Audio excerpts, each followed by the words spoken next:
Krishna. Is the mind always our enemy?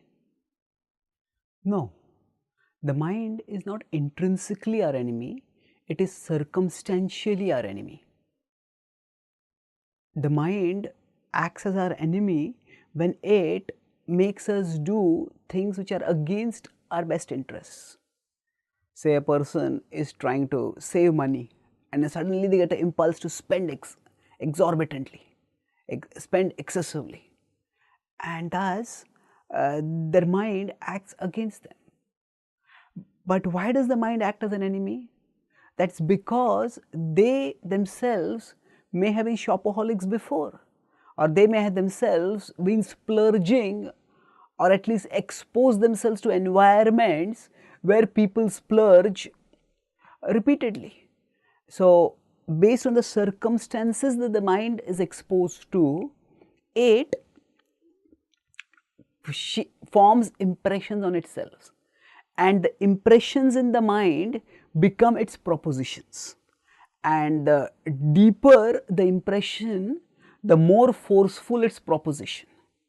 So, for example, if somebody has taken alcohol many times, then they are an alcohol addict, and so the impressions about alcohol are impressed very deeply within them, and that is why the proposition take alcohol that comes so forcefully that it is almost impossible to resist.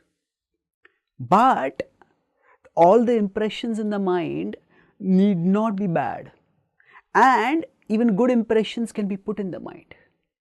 So, for example, if we pass by a temple, if we had been brought up in childhood to respect God, then even unthinkingly we may just fold our hands in reverence, even if we are just passing in a train which is passing by a temple, or if our foot touches somebody, then we may just touch their body and touch ourselves to the head as a expression of respect.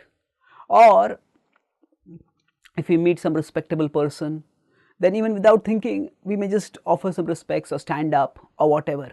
So, these are also ways in which the mind prompts us to do the right thing.